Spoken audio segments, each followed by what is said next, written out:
This time you're gonna show me if you are really happy. This is brand new song called Cortana and I am happy man. You? Yes, let's go.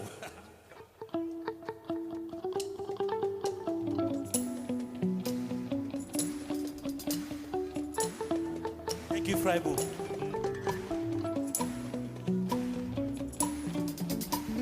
yaa ngeen jëf xale yi xol sedd tina daal gis naa seen taxawaay dem leen bul leen ragal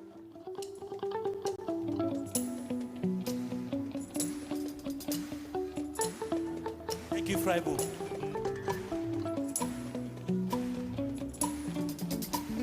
yaa ngeen jëf xale yi xol sedd tina daal gis naa seen taxawaay dem leen bul leen ragal ndax yéen a ngi gën. On a notre collègue qui est examinateur, M. Fall, et il y a aussi Dr Keïda en tant qu'encadreur. Donc juste un petit rappel, cette séquence va durer normalement 1h10 jusqu'à 25 minutes. Pour nous présenter ton travail. Le rapporteur a 20 minutes pour poser ses questions et c'est vraiment sur le document et les documents du jury vont se partager dans le texte. Voilà, donc tu as le parole. Mesdames et membres du jury, chers invités, bonjour. C'est un honneur pour moi aujourd'hui de vous présenter le fruit de mon travail portant sur la migration d'un réseau local d'IPv4 vers IPv6. Mais avant de commencer, je tiens d'abord à remercier mon encadrant, Mme Khadijatou Keïta, pour tout l'aide qu'elle m'a apporté le long de ce travail. Et par ailleurs, je dédie ce travail à mon père et à ma mère ici présents. Alors, la présentation s'articulera autour de ces points. En premier lieu, je vais faire une présentation générale dans laquelle je vais parler de l'entreprise d'accueil et du sujet. IPv6 et les techniques de migration, la deuxième étape, pour avoir un background sur IPv6. Puis je vais faire l'analyse du réseau à migrer vers IPv6. Ensuite, là, je propose une stratégie de migration. Et ensuite, on va tester ces stratégies, bien évidemment. Et après, on va parler un peu de certains mécanismes de sécurité qu'on a implémentés pour finir par les bilans et les perspectives. Alors, j'ai effectué mon stage au sein de Vinci Énergie au Maroc. Alors, Vinci Énergie, c'est une entreprise du groupe Vinci qui est le leader mondial dans les domaines de la construction et de la concession. Il est réparti dans le monde, il est dans plus d'une 150aine de pays et il a choisi de déployer ses offres de services avec ses marques. CGLEC, c'est lui qui est spécialisé dans les courants forts. Actemium, c'est lui qui est spécialisé dans ce qui est process industriel. Action, c'est lui qui est spécialisé dans tout ce qui est réseau informatique. Et c'est ici qu'on a fait notre stage. CITEOS, c'est pour l'éclairage public. Omexor, c'est lui qui crée des productions d'énergie. Expand Facilities, pour les solutions de facilité management. Maintenant, nous allons passer à la présentation du sujet. Pour le contexte, voilà ce qu'il y a. Rappelons qu'IPv4 est aujourd'hui le protocole qui est utilisé sur Internet pour l'interconnexion des systèmes et des réseaux. Maintenant, le problème, c'est qu'il y a un manque d'adresses avec IPv4. Et en effet, l'IANA, c'est l'organisme lui qui distribue les adresses au RIR, qui à leur tour le distribue aux entreprises et aux FAI. Lui, depuis 2011, il n'a plus d'adresse. Et les RIR aussi, à part l'Afrique, à l'heure actuelle, personne n'a plus d'adresse à distribuer aux entreprises étrangères. Maintenant, c'est ainsi que IPv6, c'est le protocole qui a été créé vers les années 90 pour remplacer IPv4, qui est actuellement largement déployé. Comme le montre cette courbe suivante, on voit que ça a pris un taux, le taux a augmenté depuis 2011, il a carrément augmenté par rapport aux autres années. Maintenant, la problématique dans ce contexte, la problématique c'est que toutes les entreprises se demandent comment je vais faire pour obtenir une connectivité via IPv6. Et c'est là que Vinci Énergie qui lui, à travers sa connectivité, voit un atout stratégique, mais en plus, c'est une nécessité pour lui. Et maintenant, vu que IPv6 n'est plus une question de si, mais de quand, et pour cette raison qui est largement suffisante, alors Vinci Énergie envisage de migrer son réseau vers IPv6. Et c'est la raison pour laquelle ils m'ont proposé le sujet ci-dessous. Maintenant, il y a un problème. On ne peut pas se lever d'un jour à l'autre et dire, allez hop, on va configurer le réseau en IPv6. Non, il faut d'abord mener une étude très rigoureuse et très détaillée qui aboutit à la mise en place d'un plan de migration très adéquat, optimal pour l'entreprise. Maintenant, nous allons commencer par présenter IPv6. Là, ce que je vais faire, c'est une comparaison avec son nom précédent IPv4. Premier critère de comparaison, nous allons parler du format des adresses. Là, en IPv6, on a 128 bits. Ça veut dire quoi? Ça veut dire que pour que tu puisses saturer cet espace d'adressage, il faut 667 millions de milliards d'adresses par kilomètre carré de surface de la Terre. Alors que là-bas, on avait environ 4 milliards d'adresses, ce qui n'est même pas, ce qui est très inférieur au nombre de personnes sur Terre. Maintenant, le deuxième critère, l'étude d'adresse. Là, on avait un adressage par classe. Ici, on a un adressage hiérarchique. Et on a les types d'adresses suivants en IPv6. On a l'adresse de lien local qui est valable sur un lien, global unicast qui est routable sur Internet, l'adresse locale unique qui est utilisable à l'intérieur d'un site, et l'adresse unicast qui remplace le broadcast en IPv4. C'est-à-dire qu'en IPv4, le broadcast, on l'a éliminé. En fait, il y avait beaucoup de problèmes avec ce broadcast. Maintenant, on va parler du troisième critère qui est l'entête. En IPv4, l'entête est variable entre 20 et 60 octets. En IPv6, on a fait une taille qui est fixe. Maintenant, pour la comparaison des entêtes, ce que les gens ont fait, ils ont pris ce qu'il y a de bon dans IPv4 et ont enlevé ce qui était de mauvais dans IPv4. Et on mis ça dans IPv6. Tout ce que vous voyez en vert, c'est ce qui a été retenu exactement la même chose. Tout ce qui est en bleu, c'est ce qui est retenu et on a changé la version comme la classe de trafic ici et la lettre de flux qui joue carrément dans le très grand rôle dans la gestion de la qualité de service. En gros, c'est tout ce qui a été enlevé dans IPv6 et le violet là-bas, c'est quelque chose de nouveau qui a été ajouté au niveau d'IPv6. Et les options ont été maintenant gérées par les entêtes d'extension. Dans le quatrième critère, c'est la résolution d'adresse. Là, on est ARP. Ici, on a LDP. Maintenant, je vais un peu parler LDP parce que c'est un point extrêmement important dans IPv6. Là, je vais parler des messages LDP. Alors, déjà, quand on se connecte sur le lien, pour pouvoir obtenir des informations de configuration du réseau, il envoie un RS, un router solicitation, pour tous les routeurs. Et l'adresse FM02 est l'adresse unicast de tous les routeurs du lien. Maintenant, le routeur, lui, il répond par un ERA qui envoie à tous les autres lui aussi, et ainsi, les autres pourront se configurer. Maintenant, avec ces adresses-là, il y a aussi les messages, les messages NSN1, Network Solicitation, Network Advertisement, qui permet aux autres de connaître l'adresse de niveau 2 de l'autre hôte, de discuter, de savoir si l'autre est joignable ou pas. Tout ça, c'est à travers ces messages que c'est possible. Et disons que NDP utilise la version 6 de ICMP pour toutes ces fonctionnalités. Maintenant, nous allons parler du cinquième critère qui consiste à l'assignation des adresses. Là, en IPv4, on avait l'assignation peut-être manuelle ou dynamique. En IPv6, on a ajouté l'autoconfiguration. C'est quelque chose qui est vraiment nouveau en IPv6 et qui permet de simplifier beaucoup de choses. Et là, je ne peux parler de la mobilité, parce que c'est avec ce mécanisme d'autoconfiguration que dans la mobilité, tous les agents, les forêts des agents qui étaient vraiment parfois nécessaires, c'est maintenant pas nécessaire du tout. Et maintenant, en dernier lieu, voilà, je vais parler un peu de ça, c'est-à-dire le procédé d'autoconfiguration. Maintenant, ça travaille les messages RS-ERA. Il faut noter ici que le ERA, c'est lui qui contient les paramètres qui disent alors, soit tu utilises DHCP, soit tu utilises l'autoconfiguration, soit tu prends juste les paramètres, soit maintenant dans les préfixes que le routeur envoie, ce sont des préfixes only. Et les préfixes only, c'est très important, parce qu'en IPv6, si l'autre ne peut joindre qu'un autre, que si c'est que ce autre-là est sur le préfixe only, sinon il va avoir besoin d'un routeur. Maintenant, à côté de ça, il y a la mobilité, la sécurité, la qualité des services qui ont été intégrés et simplifiés dans IPv6. Maintenant, on va parler un peu des techniques de migration. Ce qui se passe, c'est que vu que maintenant il y a des réseaux IPv4 et des réseaux IPv6, il y a maintenant la cohésion de ces deux types de réseaux. Et donc, il y a plusieurs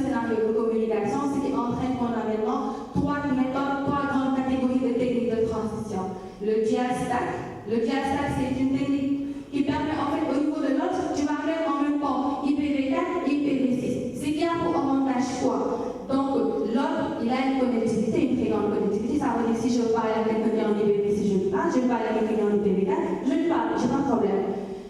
Voilà, c'est ce que j'essaie de représenter comme ça. Pour les inconvénients, maintenant, c'est qu'il y a le travail d'administration qui devient double. En plus de ça, ça peut être coûteux pour l'entreprise si les équipements qu'il y a déjà ne supportent pas le IPv6.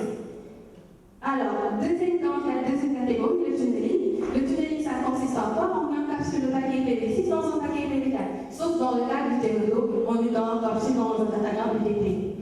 Maintenant, il y a deux grandes catégories, les tunnels configurés et les tunnels automatiques. Les tunnels configurés, c'est l'administrateur qui va les configurer manuellement, taper les adresses des attentes du tunnel, alors que dans le cas du tunnel automatique, cette adresse est déterminée à partir du paquet. Maintenant, pour le tunnel configuré, le problème c'est qu'en termes d'évolutivité, ça va être très compliqué. Il y a un travail vraiment lourd derrière. Et pour les tunnels qui sont automatiques, il y en a plusieurs techniques qui avaient été créées, mais il faut noter que toutes ces techniques de tunneling ont un inconvénient, c'est-à-dire ils nuisent aux performances des réseaux. Maintenant, on va parler de la dernière catégorie, la translation. Ici, c'est quand on a IPv6, vous parlez directement en IPv4. Alors, ce qui se fait, c'est qu'on met des nœuds dans le réseau qui vont prendre le cap et le translater d'IPv6 à IPv4. Voilà les techniques de transition qui existent. Maintenant, on peut parler du réseau existant. En fait, ça, c'est la forme du bâtiment. J'essaie de reproduire, je n'ai pas fait quelque chose de plus beau, alors je suis désolée vraiment de ça. Maintenant, ce qu'il y a, c'est qu'on a deux fédérateurs. On a deux fédérateurs au rez-de-chaussée, ce sont eux les conducteurs du réseau. Et au niveau de chaque étage, on a des commutateurs d'accès, eux qui vont desservir les autres clients. Et pour l'architecture logique, on a les villas suivants. C'est le villa 14 ans, il y a beaucoup de villas, et le terrissage aussi. Et pour les protocoles et fonctionnalités qui sont installés, il y a le VTP pour l'administration des villages, le rapid surveillance pour éviter les groupes dans le réseau, HSRP qui est très important, qui gère la redondance et la continuité des services, le routage intervillage et le routage interstatique pour sortir vers Internet, et il y a le relayage des SCP. Maintenant, je peux parler d'HSRP. C'est un protocole qui est propriétaire de Cisco. Ça permet quoi? On dit que lui, c'est l'active low standby. C'est-à-dire que si l'actif tombe, un des liens n'est pas mauvais, ou bien le fédérateur tombe, alors c'est le standby qui devient actif et prend la relève. Du coup, la continuité de service est assurée. Maintenant, pour les serveurs, ils ont fait pour une solution de virtualisation. On a utilisé un UCS C220, sur lequel on a installé un Windows Server 2012 qui gère les services DNS et DHCP. Et il y a aussi pour l'application de la téléphonie connectivité un serveur CXM qui est installé. Voilà l'architecture du réseau qu'on a migré vers IPv6. Maintenant, pour la stratégie de migration, tout d'abord, on a commencé par étudier le support d'IPv6 sur tous les équipements du réseau. Alors, on a commencé pour cela, on a lu les fiches techniques des constructeurs qu'ils ont données, et on s'est rendu compte que tous les matériels installés supportaient IPv6. Et ceci est dû à quoi? En fait, ils ont réinstallé tout le réseau l'année dernière en juin, et ils se sont procurés les équipements de dernière génération. Maintenant, au niveau applicatif, il suffisait de voir si les images de nos routeurs supportaient IPv6. Alors, pour cela, on est allé vers la plateforme Cisco Future Navigator, qui lui permet, quand tu entres une fonctionnalité, il va te dire sur quel ARS c'est supporté. Et après avoir analysé l'ensemble des fonctionnalités plus haut, on s'est rendu compte que la version 12.2 qui est installée sur nos routeurs doit être mise à jour. Et à ce niveau, on a choisi maintenant de mettre à jour jusqu'à la version 15.2. Pour la stratégie de migration, on va opter pour la technique diastack pour les avantages que j'ai cités plus haut. En plus, on va faire une migration progressive du cœur du réseau jusqu'au périphérique. Et on va faire aussi une intégration partielle parce qu'on ne veut pas migrer le réseau et d'un seul coup, tout le réseau manque et maintenant personne ne pourra faire un travail. Il faut que ça se fasse partiellement, comme ça on ne va pas paralyser toute l'entreprise. Maintenant, le diagramme suivant donne notre processus de migration. Alors, on a 4 étapes. La phase de pré-migration, dans laquelle on se prépare. On va sauvegarder la configuration actuelle, on va mettre à jour les équipements et préparer la configuration finale. On va rédiger bien, comme ça on fera que des copier-coller lors de la migration. Et la phase de migration proprement dite, là on va configurer les équipements réseau, ensuite configurer les serveurs et modifier les applications. La phase de post-migration dans laquelle on va vérifier la configuration, puis si tout se passe bien, alors on a fini la migration et bien réussi. Sinon on passe à la phase de résolution des problèmes. Et là, si on parvient problème. Alhamdulillah, alors c'est réussi. Sinon, on va carrément passer à la procédure de rollback, c'est-à-dire la configuration qu'on avait sauvegardée avant, on la remet dans nos routeurs. Là, c'est le processus de migration qu'on va suivre.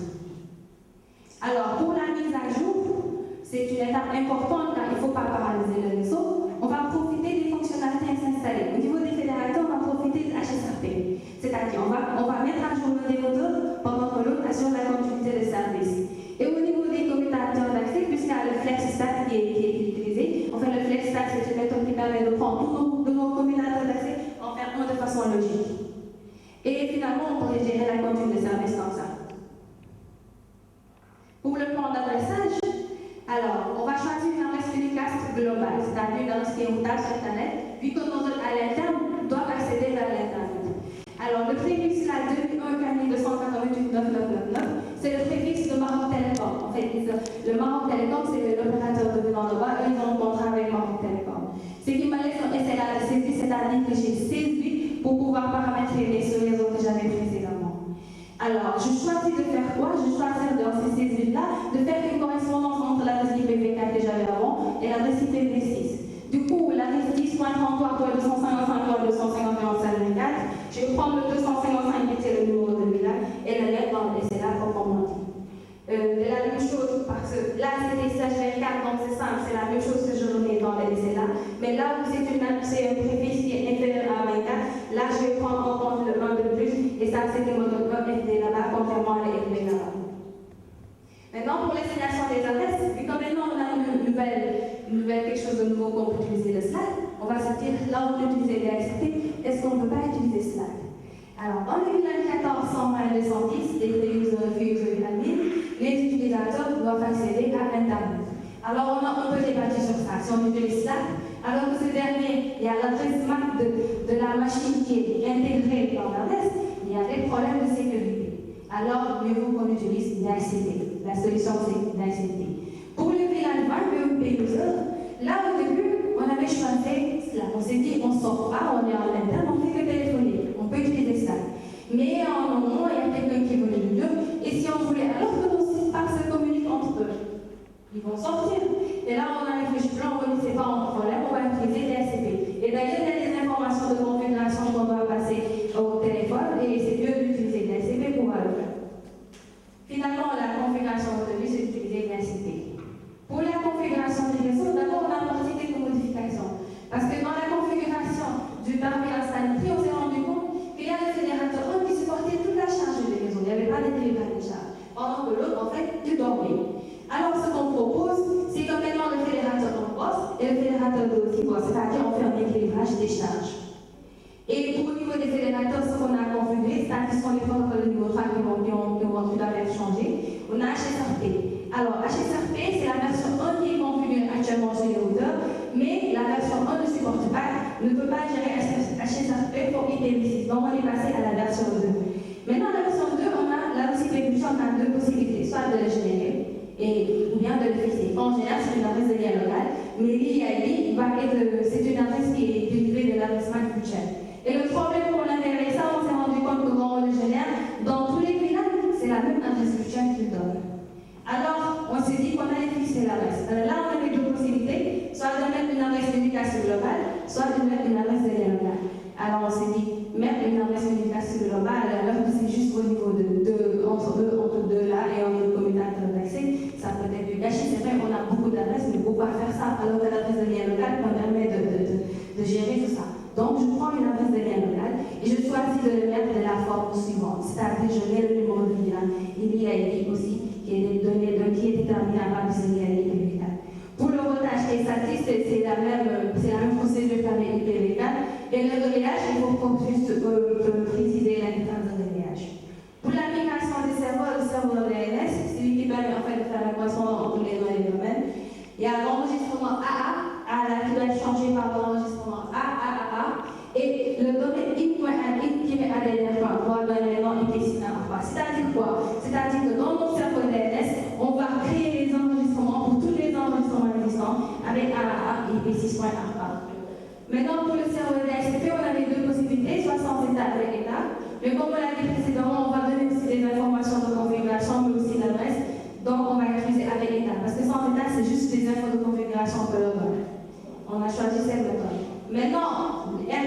je vais parler tout à l'heure, on va mettre le drapeau M égale à nombre qu'il utilise.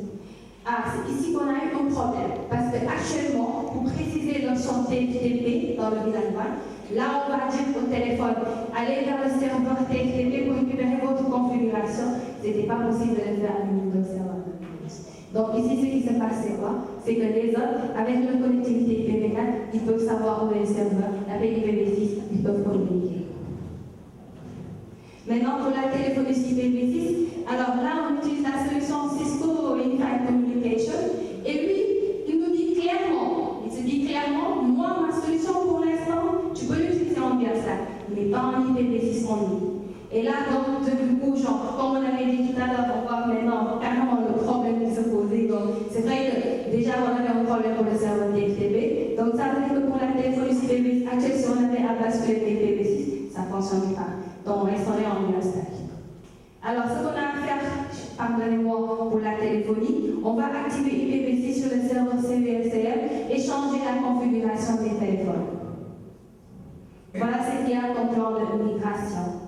Maintenant, pour la mise en le test du plan de ces stratégies, on a mis en place le système suivant. On a les deux fédérateurs, les mêmes fédérateurs qu'on avait dit avant, les mêmes téléphones, les mêmes équipements. On a mis en place le réseau IPv4.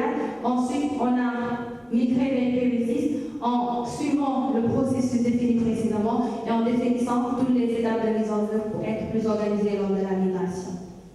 Et là, ce sont quelques résultats. Là, c'est les lancements de processus de duplicate adresse détection, c'est-à-dire tout à l'heure quand on adresse mail sur le lien, alors il faut quand il va créer son adresse lien local, il faut qu'il soit sûr que cette adresse n'est pas utilisée par quelqu'un d'autre. Et là, on envoie les messages ERA, les messages qu'utilise le bouton envoi pour que les autres puissent se configurer. À ce niveau en bas en noir, on voit qu'il y a un autre qui a utilisé ERA avec SCAT, c'est-à-dire en ce moment-là, on n'a pas encore configuré le drapeau M égale à 1, ni notre config. Donc dans ce cas, il a utilisé ça et a configuré son adresse. Mais ça, on ne veut pas. Donc on l'enlève dans notre réseau. Pour l'état standby, on a testé la continuité de service, ça c'est ce qu'on avait. On a débranché l'actif, on voit maintenant que l'autre prend le relais, et finalement, on voit aussi au niveau des autres que l'adresse de la route par défaut, c'est l'adresse qu'on avait fixée nous-mêmes lors des configurations. Et là, le fonctionnement du DSCP, les envois de messages, le message qui est reçu par un note et son adresse qui est configurée. Et là, il y a une différence générale du rapport. Quand on met un note dans le réseau et qu'il veut joindre quelqu'un qui est dans un autre réseau, il n'a pas de routeur. Parce qu'ici, les ERA, ils sont envoyés par défaut tous les 200 secondes. Alors, quand on s'est rendu compte de ça, ce qu'on a fait, c'est qu'on a diminué la période d'envoi des ERA. On a enlevé les 60 secondes pour que maintenant, au lieu d'attendre plus de 3 minutes pour recevoir les ERA, maintenant, on diminue les risques jusqu'à 1 seconde. Pardon, 1 minute. Pour le fonctionnement de la téléphonie cellulaire, après avoir configuré le CICR, on a mis 2 téléphones dans le réseau, on voit qu'ils ont leur adresse. Et là, c'est une capture d'écran. Désolé, c'est pas très clair ici. Qui montre que la communication se déroule effectivement en IPv6. Alors finalement, on s'est rendu compte qu'il y a des réseaux qui fonctionnent en IPv6, les communications c'est IPv6 qui est privilégié, donc tout se passait bien. Maintenant, on s'est dit, c'est vrai maintenant tout marche, mais pour la politique de sécurité, alors je raconte une petite histoire. Ce qui est passé, c'est quoi? C'est qu'il y a un de mes collègues dans le bureau, il voulait se jouer de moi, il s'est transformé en computer et on va aller le fausser là, à mes machines. Alors c'est là où je me suis dit, il faut vraiment que je mette des mécanismes de sécurité. Et là, j'ai sécurisé les ERA et les messages DSCP. Et là, je me suis de la solution Cisco IPv6 Cluster Security. C'est la solution Cisco là que j'ai utilisée pour mettre en œuvre les mécanismes ERA qui permettent de sécuriser les ERA et la CPIA qui permet de sécuriser les serveurs. Alors, en DSCP sécurité, c'est quoi? C'est que je dis que alors, comment je fais? C'est que pour chaque commutateur d'accès, je sais que ce sont les ports 1 et 2 qui sont reliés à mes fédérateurs. Tout ce que je fais, c'est quoi? C'est que je mets des accès CCTE sur tous les ports qui ne sont pas les ports 1 et 2, donc tout ce qui est message RA provenant, donc tout ce qui est message DSCP provenant. Alors, c'est comme ça qu'on a fait pour régler le problème là. C'est la politique de sécurité qu'on a acceptée. Et maintenant, pour les bilans perspectives, concernant les objectifs, toutes les questions qu'on m'a posées au premier jour, j'ai essayé de répondre. Premièrement, est-ce que vos équipements supportent IPv6? Finalement, la réponse, c'est oui. Est-ce qu'il y aura des coûts? Il y aura des coûts seulement au niveau du préfixe que vous aurez devez louer au niveau de l'opérateur. C'est-à-dire que tous les objectifs qu'on s'était fixés au début, on les a atteints. Pour les problèmes,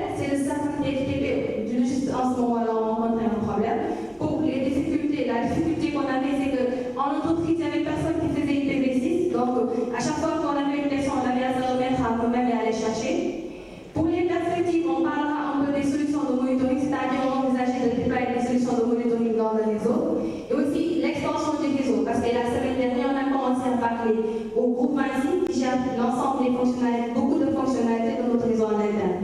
En fait, c'est le groupe Vinci qui gère beaucoup de choses, des réseaux des autres, Vinci Énergie, de Maroc, de notre pays, etc. On a commencé à discuter sur ça.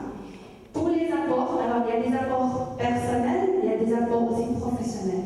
En IPv6, je suis vraiment ramassé un grand background, c'est-à-dire en ce moment, je peux vous dire que pour n'importe quel réseau, je saurais établir une stratégie de migration vers l'IPv6. Et je crois que ça a vraiment aidé.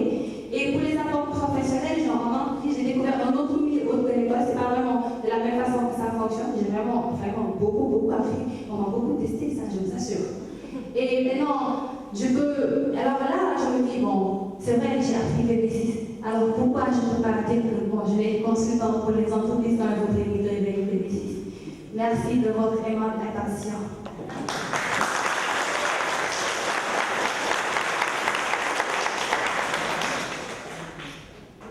Merci beaucoup, Annie, pour ta présentation. Je pense très clair. Et ça a duré cette fois 24 minutes et 30 secondes. Il y avait encore 30 secondes. Bon. Donc je vais passer la parole à M. Moïse.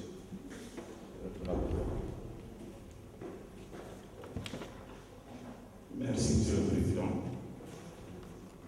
Je félicite en fait la candidate de sa présentation.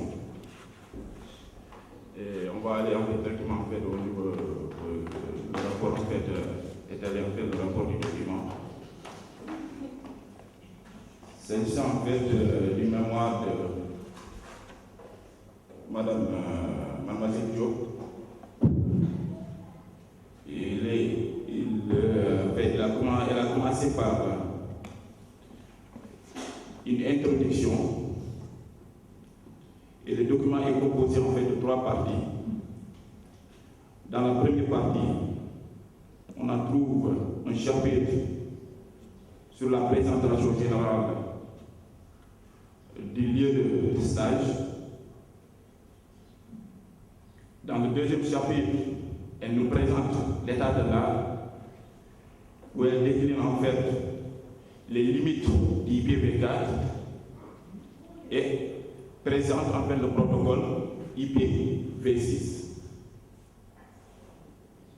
Dans la deuxième partie, elle présente en fait l'analyse et la conception pour la migration en fait, de IPv4 vers IPv6. Dans cette partie, elle présente l'analyse de l'existant. Et dans ce chapitre, elle décline l'architecture du réseau, les configurations qui ont été faites avant de passer par les applications existantes. Dans cette même partie, au chapitre 4, elle présente la stratégie de migration.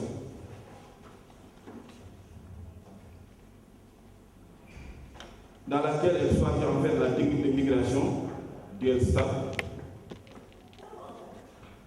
qu'elle va décliner plus tard. En troisième partie, elle présente l'implémentation de la proposition qui a été faite. Et pour ce faire, cette partie a été divisée en 2 chapitres. Chapitre 5, qui s'agit en fait de mettre en place le réseau et la migration qui a été choisie, la technique de migration qui a été choisie. Au chapitre 6, elle décline en fait la sécurité et les résultats qui ont été obtenus, avant de terminer par une conclusion générale. Donc voilà en fait le document d'une manière générale. Mes premières remarques en fait, sur ce document, le document a été bien écrit et bien structuré. Ça, c'est au moins mes premières impressions. Il a été bien en fait mené. Donc, bien rédigé. Les chapitres ont été en fait, bien équilibrés, les parties. N'empêche, en fait, on trouve en fait, quelques coquilles en fait, sur quelques paragraphes que j'ai bien notés, que je vais en fait, lui remettre en fait, à la fin en fait, de cette séance. En partie en fait d'améliorer en fait, le document final. Donc nous allons essayer en fait de parcourir le document avec elle et poser en fait quelques questions qui nécessitent en fait d'éclaircir. Déjà, s'agissant de la première remarque que je peux faire sur le document, c'est-à-dire tu nous parles de migration de réseau langue IPv4 vers IPv6.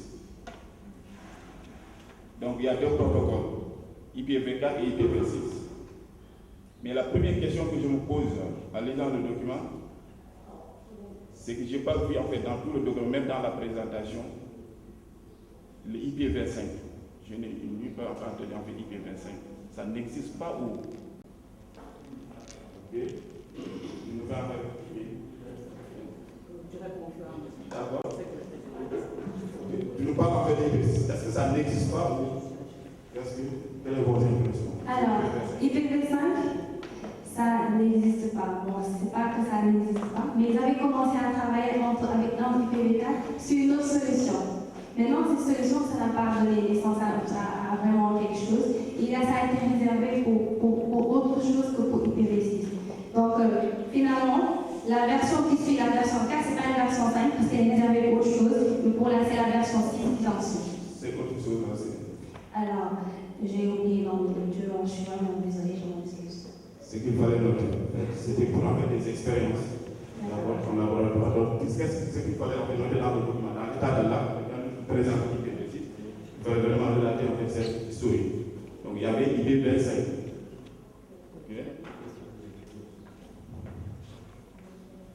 À la page 3 du document,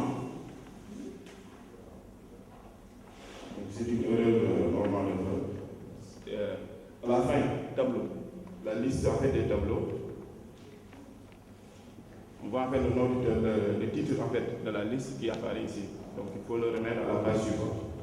En fait, là, quand je le mets à la page suivante, je vais aller décaler sur une nouvelle page parce qu'il y a tellement de figures. Donc vu que je ne voulais pas une page de plus, donc je l'ai laissé à ce niveau. Non, tu peux régler en fait de telle sorte en fait que ça ne déborde pas. J'ai vu diminuer alors l'intérieur. Voilà. D'accord.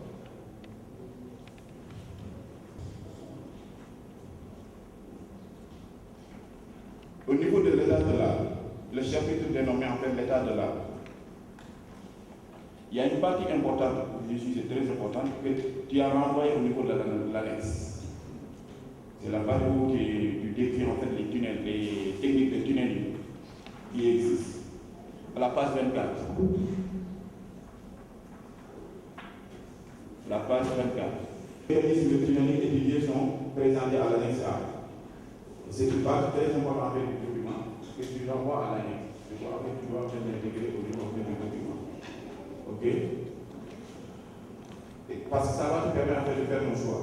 Tu te parles en fait sur cette étude-là pour faire ton choix. Et je vais revenir là-dessus au final de sur. On reste en fait sur cette page. À la page 23, la page précédente. Lorsque tu présentes la double pile DS, la structure nous a décrit une figure, la figure 8. Et la page qui se trouve à gauche de la colonne, je ne vois pas en fait son intérêt sur la figure. La page IP, la pile IPv4. Tu dis en fait duel, quelle est cette partie? Quelle est sur la figure? Quelle est la pertinence? Je n'aurais pas dû mettre juste architecture, parce que là, ce que je voulais montrer, c'était la différence quand on est en IPv4 seulement et quand on est en Windows 5. C'est là le titre n'est pas. Exactement. Je vais le faire. Voilà. Format même, sur le format de la présentation des techniques de migration. Tu nous as présenté 3, double pile, tunneling et la translation. Si on regarde en fait, pour la présentation en fait, de la double pile, tu nous présentes son fonctionnement, ses avantages et ses inconvénients. Ce que l'on ne trouve pas en fait pour le tunneling. On ne trouve pas dans le document. C'est la même chose au niveau de la translation. Et au fiche, tu choisis Biostat en disant que lui, c'est les avantages qu'on a, alors que les autres, tu n'as pas les avantages. On ne sait pas, mais quels sont ces avantages pour le tunnel. Je vous pose la question, pourquoi faire ce choix? Ok? Dual star. Ok? Et il y a un des inconvénients en fait de dual star que tu n'as pas de la liste. Il y a des inconvénients. D'accord? Parce que quand tu parles en fait de dual star, ça veut dire qu'il faut l'existence des deux piles de protocole. Et je crois qu'au début, tu avais parlé qu'il y a une pénurie d'adresse. Alors que le dual star ne règle pas cette pénurie. Et au fil, tu choisis ce dual star. Pourquoi ce choix? Par rapport aux autres qui existent.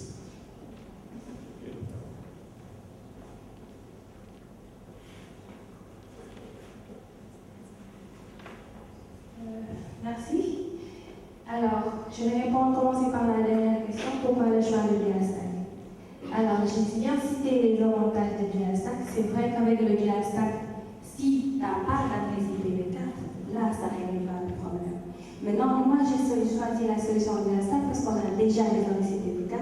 Et moi, mon objectif, c'est la connectivité en plus. Donc, la solution la plus simple à mon niveau, qui me permet une meilleure connectivité. Et les adresses IPv4, nous, on ne touche pas aux adresses IPv4 parce qu'on en a déjà. Alors, j'ai suivi que c'était la solution la meilleure. Alors que pour les tunnels, alors c'est vrai que je n'ai pas carrément mis une partie pour les avantages et inconvénients, mais j'ai bien cité en bas que le tunnel n'est à considérer que lorsque notre paquet IPv6 doit traverser un réseau IPv4. C'est-à-dire que le tunnel, c'est juste des solutions qui sont genre secours. Ce sont des solutions secours, ce sont juste des solutions qui sont vraiment temporaires que les gens ont mis pour l'application d'IPv4 et IPv6. Alors c'est vrai que ce que vous dites, c'est vrai pour le dual stack, ça ne règle pas le problème. C'est juste pour une solution que les gens ont mise en place au début de la migration de IPv6 pour que la migration se fasse en douce. Raison pour laquelle il y a les mécanismes de tunneling et la translation qui ont été ajoutées à ce dual stack-là qui existe, qui permet en fait à un node qui est carrément IPv6, c'est-à-dire que quand tu n'as pas dans IPv4, là tu es seulement en IPv6, comment tu vas communiquer avec les autres zones? Donc voilà pourquoi je choisis la stack et voilà pourquoi au niveau des autres chapitres, j'ai ramené en annexe parce que quand j'ai mis dans le document était plus équilibré à mon goût. Alors je me suis dit, je vais ramener ça en annexe. Voilà pourquoi. Mon cas, c'est la meilleure solution. Je n'ai pas besoin de tunneling ni de translation. Non, c'est plus simple à implémenter par rapport à ça. Simple et mieux. Non, tu ne crois pas bien. Bien par rapport à simple et mieux, je n'ai pas besoin de tunnel. Alors, si je fais un tableau comparatif, pourquoi vais-je prendre le tunnel? Pour me fatiguer? Ça ne sert à rien. Alors, la translation, pourquoi? Si je peux mettre IPv6 à côté et j'ai déjà IPv4, pourquoi aurais-je besoin de la translation? Voilà. Donc, je serai seulement dans le dual stack.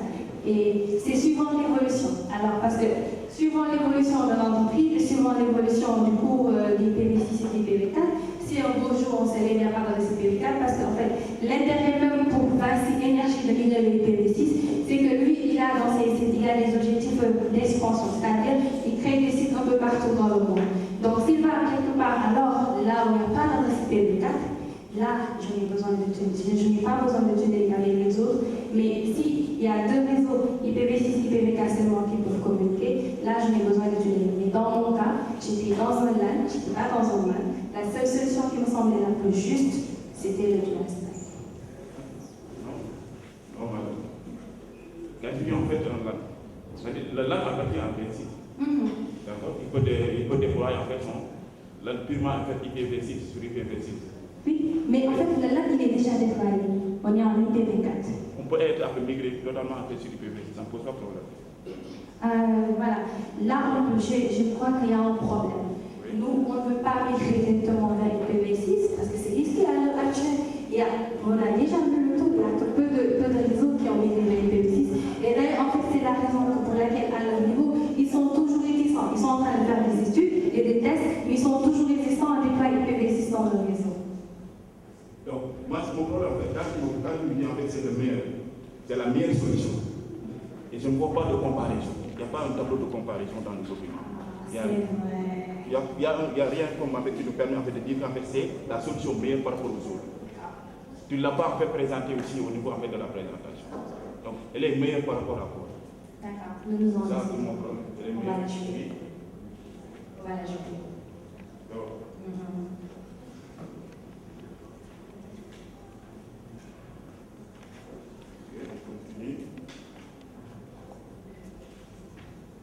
Sur la présentation en fait, de l'analyse de l'existant, tu as présenté l'architecture physique, mais je ne vois pas en fait l'architecture logique. La présentation de Verlan, l'architecture de Verlan est associée aux agressivités. Cette architecture? Oui, l'architecture logique. J'ai donné un tableau pour chaque bilan, le système d'adressage qui est associé. À la page Le tableau 28, 29. Oui. Mais ça ne regarde pas en fait le. D'accord. Mais revenons même en fait sur ce tableau. Sur le tableau. Le tableau 3 de la page 29. Y a-t-il en fait une solution d'harmoniser ces adresses, l'adressage? D'harmoniser? Oui. Quand tu vois, quand on vient à la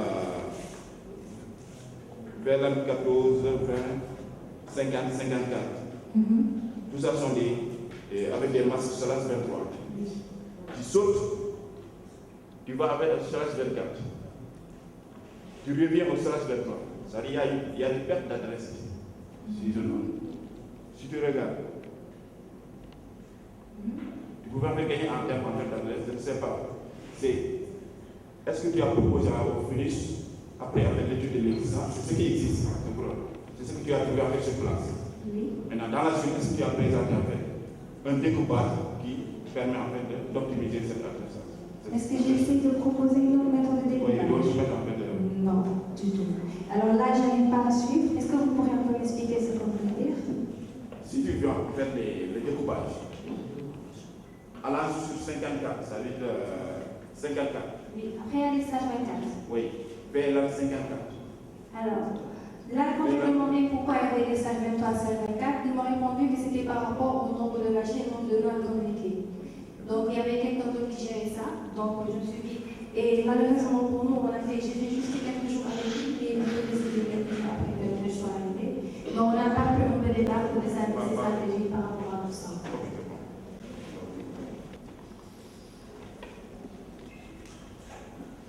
Et il y a quelque part, sur la présentation des adresses.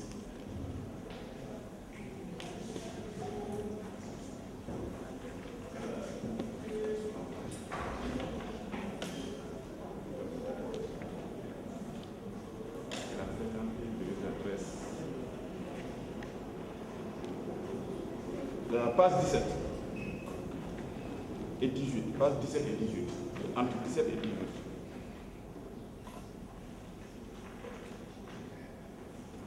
Il y a une adresse que tu as présentée.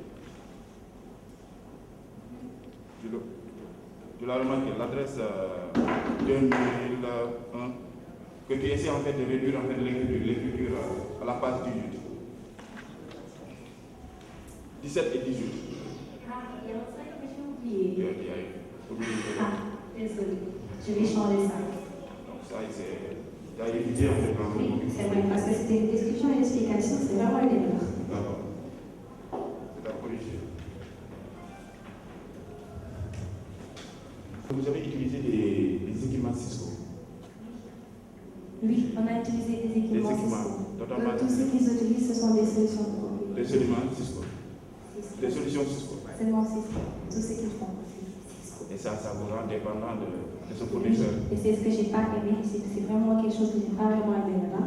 Mais ils sont des partenaires et même en fait eux ce qu'on fait dans nos départements, c'est que on voit il y a des entreprises qui viennent, ils disent qu'ils veulent un réseau tel, qu'ils veulent une solution de téléphonie et eux ce qu'ils font, c'est qu'ils contactent leur partenaire, ils leur donnent leur équipement et ils partent. J'ai vu même en fait lors des présentations des protocoles, ils présentent les protocoles Cisco. Tout ce qu'ils utilisent c'est Cisco. Et en fait je le comprends, c'est vrai. Cisco c'est des leaders dans le monde des réseaux. Pour une entreprise, quand on a de l'argent, quand on va se créer le problème, on va aller voir le propriétaire, il est fort, et on reste avec lui. C'est ce qu'ils ont fait. Donc l'autre de présenter avec l'inconvénient de choisir un seul fournisseur. Un seul fournisseur. Quand tu as fait veulent changer, ils vont changer en fait toutes les configurations existantes. Parce qu'il y a d'autres fournisseurs qui se présentent actuellement dans le marché, tels que Huawei. Ah oui. Oui. Je ne sais pas en fait dans le futur, en fait, s'ils veulent en fait changer de fournisseur, ça risque en fait de s'embrouiller autour de toutes les configurations que vous avez. Mais de la façon dont je vois les envisages pas de changer de fournisseur du tout. Quand tu parles de l'autoconfiguration qui existe, même sur la présentation, je en ai parlé, qui existe maintenant à IPv6, qui n'existait pas quand tu faisais le tableau de comparaison entre les deux protocoles, qui n'existe pas à IPv4. Et tu disais en fait que c'est manuel et soit c'est DHCP. Et quelle est la différence entre l'autoconfiguration qui existe au IPv6 et ce que fournit le DHCP, le protocole DHCP? La différence entre ces deux-là. La différence, c'est qu'avec le DHCP, il y a un serveur quelque part, tu as besoin de ce serveur pour avoir une adresse. Avec notre configuration, moi-même, ma machine, je configure mon adresse à partir de mon adresse MAC. Si je n'ai pas de préfixe dans le réseau, je prends le préfixe de lien local et là, je génère mon adresse. Et au finish, j'ai dit qu'en fait, pour l'autoconfiguration, on a le document, au finish, en fait, le choix des solutions, tu as choisi en fait le DHCP. Exactement. 6. Oui. Ok, pourquoi? En fait, avec IPv6, le DHCP est passé de la version 4 à la version 6 parce qu'il y a eu un peu des changements. C'est presque la même chose, juste que ce sont les messages qui ont été changés, un peu améliorés, la procédure qui a été un peu plus rapide. Parce que je m'en suis rendu compte, quand je branche un équipement dans le réseau, il alimente une adresse IPv6 beaucoup plus rapidement qu'une adresse IPv4. On parle avec IPv6, il y a déjà l'autoconfiguration. Je ne vois pas en fait pourquoi. On parle de l'autoconfiguration? Oui, l'autoconfiguration en IPv6, c'est ce que tu as présenté, n'est-ce pas? Oui. Pourquoi maintenant le choix en fait de DHCP? Le DHCP. Alors, j'ai présenté l'autoconfiguration parce que c'est quelque chose de très important dans le IPv6 et je présentais IPv6. Mais dans mes choix, ce n'est pas parce que je présente l'autoconfiguration que je prends l'autoconfiguration. Je réfléchis. C'est vrai que j'ai du DHCP de l'autoconfiguration, mais par rapport à ce que je fais, c'est quoi la meilleure solution? Je me suis rendu compte qu'avec l'autoconfiguration, quand les équipements vont sur Internet, vu qu'il y a l'adresse marquée dans l'adresse, c'est pas trop sûr. On peut dépister sur Internet et faire ce qu'on veut. Donc, je me dis ça. Je peux garder mon DHCP, configurer mon DHCP version 6 et faire fi du stack. Quand j'en aurai besoin un jour, j'ai l'appellerai.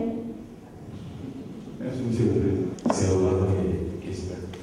Merci aussi à Annie qui a essayé de répondre à toutes ces questions. Je vais passer la parole à M. Fall. Merci, monsieur le Président. Je vais m'associer au rapporteur pour féliciter Madame Khady Diop pour son exposé qui a été très clair et pour le document aussi. Un document que nous avons parcouru et vraiment qui a été très bien fait. J'ai rencontré beaucoup de notions techniques que peut-être j'ai même des difficultés à comprendre, mais néanmoins, je me suis posé certaines questions.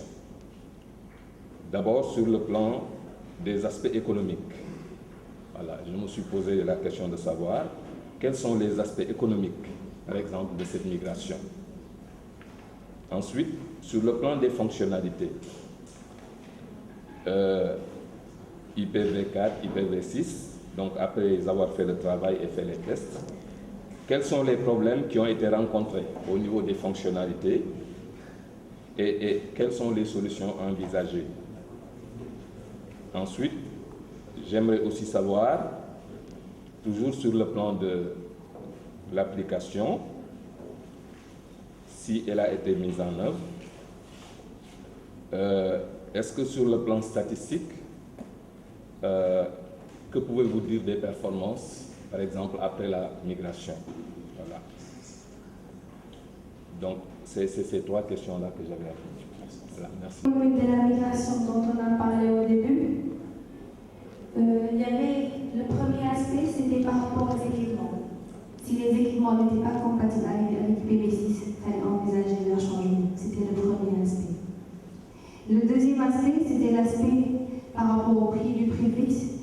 Et finalement, dans notre cas, on s'est rendu compte que puisque les équipements, on ne les change pas, il n'y a pas d'investissement à ce niveau. Et c'est juste le prix du préfixe qui va être un investissement pour nous. Et là, on a essayé même de se renseigner. On a eu l'opérateur Maroc Télécom. Il a dit que le prix du préfixe IPv6, c'est 250 dirhams par mois. C'est environ genre 15 000 francs CFA avec notre monnaie. Pour les problèmes qu'on a rencontrés, le problème qu'on a rencontré et qui nous a vraiment pris du temps, c'est le problème du serveur TFTP dont j'ai parlé. On n'a vraiment pas trouvé de solution. Et là, j'ai même fait un draft au niveau de l'ETF qui est en train d'être écrit pour trouver une solution par rapport à ça. Alors là, ce problème-là, il n'affecte en rien le fonctionnement du réseau, vu que je suis en double pile. Pour contacter le serveur, comme je l'ai dit plus tôt, ils vont utiliser IPv4. Ils savent où est le serveur TFTP. Maintenant, la communication, les signalisations téléphoniques, l'échange de médias, tout se passe en IPv6. On a même essayé de montrer le calcul avec ça. Pour les statistiques concernant les performances, j'avais mis ça en perspective dans le mémoire. Maintenant, la semaine qui a suivi, j'ai essayé de chercher. J'ai utilisé le logiciel JPER. Alors, peut-être que je devrais vous le montrer, mais je n'ai pas ma machine ici. Je vais l'ajouter peut-être plus tard. Je me suis rendu compte que pour la bande passante, j'ai eu presque la même chose. Pour la latence et pour la gig, c'était à des nanosecondes près, c'est-à-dire qu'il n'y avait pas trop de différence. Donc, je n'avais pas de valeur ajoutée que je pouvais mettre dans le rapport, donc je n'ai pas essayé d'en parler au niveau de la présentation. Et c'était la même chose qu'on a eu avec JPER quand on essayait d'envoyer le débit dans le lien, après de mesurer les performances avec le groupe. C'est ça qu'on a eu à voir. Merci. Donc, on en est à 51 minutes, on en a quasiment 19 minutes. Avant de passer la parole à l'encadrant, j'aimerais voir dans le public, parce que là, il y a d'autres... Merci, Monsieur le Président. Bon, je n'ai pas demandé la parole, on me l'a donné. Je remercie Khadi pour la qualité de sa présentation et surtout sa communication qui est très très claire. Donc, c'est très très très bien. Une intervention peut-être autour du problème qu'elle pose depuis le début, le problème du serveur TFTP. Je n'ai pas compris le problème. Tu n'arrives pas à trouver un serveur TFTP compatible IPv6. C'est ça le problème? Non, j'arrive pas à renseigner au niveau de la configuration de mon serveur TFTP l'adresse IPv6 du serveur TFTP. En IPv4, il y avait l'option 150 que j'ai définie et c'est cette option qui est envoyée au téléphone. Après, avec cette option, ils savaient comment faire. Maintenant, en IPv6, on utilise comment on appelle ça encore, il y a l'identifiant déjà du propriétaire. Ici, les options de vendeur spécifiques. Il y a le vendeur spécifique 9 et il y a la sous-option 1 qui me permet de le faire. Avec les routeurs et les commutateurs, je peux venir envoyer le message au téléphone. Mais avec le serveur Windows Server 2012, c'est lui qui me donne les paramètres aux équipements, je ne peux pas le faire à ce niveau. J'ai cherché sur le net, j'ai essayé de contacter les gens avec ça, je suis allée même sur Stack Overflow, toutes les informations sur Stack Overflow, je suis allée là-bas, je pose la question, j'ai vraiment pas eu de réponse. J'ai même demandé à M. Porta et il n'y a pas eu de solution par rapport à ça. Mais le serveur TFTP, c'est pour l'autoconfiguration. Pour la configuration de vos équipements. Des téléphones. Pour accéder à la configuration. Exactement. Les téléphones, ce qu'ils font quand ils se branchent sur le réseau, c'est qu'ils contactent, une fois qu'ils renvoient un serveur DHCP, c'est lui qui leur dit le stream server se trouve là-bas. Pour pouvoir appeler à qui, parler à l'autre, les droits d'accès, c'est le serveur stream server qui doit leur donner ça. Donc en IPv6, je ne peux pas leur dire où est le serveur stream server. Finalement, tu as gardé IPv4 pour le contacter. Alors, ça me fait revenir sur la question de vous tout à l'heure, concernant la comparaison sur le tunneling et le stack. Parce que, quelque part, la comparaison dépend du problème qui est posé, en fait. Et là, déjà, ça me conforte à dire que tu aurais dû garder les deux sur la même infrastructure, parce que le tunneling, comme tu l'as bien dit, c'est pour communiquer entre deux réseaux IPv4 et IPv6. Et ça, je pense que ça existe un peu quelque part dans votre réseau. Donc, tu aurais pu quand même garder cela et ne pas chercher forcément à dire celui-là est meilleur ou celui-là est meilleur, parce que ça dépend du contexte. d'utilisation. Parce que par rapport à ce que tu fais, tu dis que tu n'as pas besoin du tunneling, mais quelque part, dans le contexte actuel de déploiement des PV6, souvent, on est obligé de communiquer avec des réseaux IPv4. Bon, je ne connais pas le contexte spécial du projet, mais souvent, on est confronté à communiquer avec des réseaux IPv4. Donc, nécessairement, on a besoin quelque part du tunneling, au même titre que les autres techniques utilisées. Moi, je m'attendais à une réponse comme ça, qu'à essayer de comparer les deux. Docteur Ndiaye, donc j'en profite, c'est une bonne présentation et je pense que tu as besoin d'un peu d'accord, de savoir ce que tous les spécialistes de réseau pensent de ce que tu as fait, et s'il est là, il faut qu'on lui passe la parole. D'accord. Voilà. Maintenant, je vais donner la parole à l'encadrement. Je prends bien. Ah oui. D'accord, merci beaucoup, Président. Président. D'accord, merci beaucoup, Président. Bon, Khadidjo, oui. Je vais parler d'elle en tant que partenaire scientifique. Ce n'est pas une amie, on dira après pourquoi, mais c'est un partenaire scientifique. Elle a fait un travail colossal, avec un retard certain. Parce qu'il ne faut pas perdre de vue qu'elle avait déjà commencé un stage au sein d'une autre structure et à un moment donné, il avait déjà commencé à travailler sur quelque chose. Il fallait tout arrêter, partir et recommencer à zéro. Et ce n'est pas évident déjà de commencer et c'est encore plus dur de recommencer un travail. Elle est partie dans un environnement qu'elle ne maîtrise pas forcément. Tout était nouveau pour elle. D'accord, mais elle a su garder le cap, d'accord, et mener à bien le travail qui lui a été demandé. Et je dirais qu'elle a fait plus que ce qu'on lui a demandé. Oui, parce que quand on dit est-ce qu'elle a testé, est-ce que ça a été implémenté, je veux dire, à chaque étape de ce travail-là, il y a des tests, il y a des appréciations qui ont été apportées par rapport aux résultats obtenus. D'accord, pour pouvoir motiver un certain nombre d'actions, d'accord, par rapport à la démarche qu'on avait adoptée. Oui, je fais mienne l'ensemble des remarques, d'accord, qui ont été faites par le rapporteur du travail qui a épluché, et là, oui, c'est un travail scientifique, on avait besoin d'avoir un regard scientifique par rapport à ce travail-là. Mais pour résumer, ce qu'elle a fait, c'est d'abord trouver un réseau, essayer d'optimiser en faisant des mesures précises sur ce réseau-là, proposer une solution, faire des mesures, apporter des correctifs par rapport à sa solution. Ce qui est dommage, c'est qu'elle s'est occupée d'abord de la partie technique au sein de son entreprise. Si je vous dis, ce document a été rédigé en un mois, vous ne croirez pas, mais réellement c'est ce qui s'est passé. Et à un moment donné même, on envisageait de devoir déposer ce document-là au mois d'octobre, parce qu'on se disait, en un mois, est-ce qu'on arriverait à réaliser un document correct, scientifiquement parlant? D'accord. Et elle a prouvé qu'elle a pu le faire. Sa présentation, là aussi, on apprécie l'autonomie de Khadidjo. Je viens de découvrir, j'ai découvert la présentation en même temps que les membres du jury. Donc, on n'a pas eu besoin de faire ni présidence ni autre chose. Elle a, entre autres, toutes les qualités qui fait d'elle, pour moi, un partenaire tout simplement scientifique. Bravo, il faut continuer. Bonne suite. Il faut continuer, hein. Moi, je veux que tu continues. C'est vrai. Oui, à un moment donné, tu t'es senti un peu expert, c'est trop tôt. C'est juste une goutte que tu as eu à rajouter à ta couche. Continue et accepte de continuer et tu pourras faire de très belles choses. L'avenir est devant toi.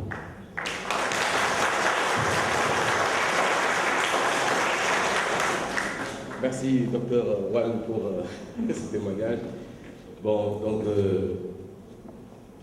je m'associe aux remarques du rapporteur. C'est vrai que le document est très bien structuré. Quand on commence, d'ailleurs, par l'introduction, il y a les 3 parties. On voit que c'est très bien écrit. Et je n'ai quasiment pas vu de faute. Mais après, quand j'ai relu une deuxième fois, j'ai vu que papa a relu. J'ai vu que le prof de français a relu. J'ai vu dans les remerciements que tout le monde a participé dans la rédaction. Bon, c'est normal qu'il n'y ait pas de faute. En tout cas, c'est très bien. Alors, moi, j'ai une question sur le plan technique et deux autres, on verra tout à l'heure. La première, c'est juste, en fait, tu as présenté, je ne vais pas revenir sur IPv4, mais moi, ma question que je pose, c'est aujourd'hui, avec l'Internet des objets, avec tout ce qu'il va y avoir comme objets à connecter, quels sont, d'après toi, les inconvénients d'IPv6? Alors, avec les objets connectés, les inconvénients d'IPv6, ce sont les mêmes, je dirais, si on utilise les failles, parce que les failles, les plus grandes failles de sécurité trouvées dans IPv6, c'est dans MDB. Ça, je vous le dis. Maintenant, ce qui aurait comme problème, c'est surtout au niveau de Slack, que je vais très souvent utiliser. Si avec mes objets connectés, j'utilisais le Slack, je dis à chaque objet génère à partir de ton ID quelque chose, ou bien à travers la connectivité, vu qu'il y a l'aspect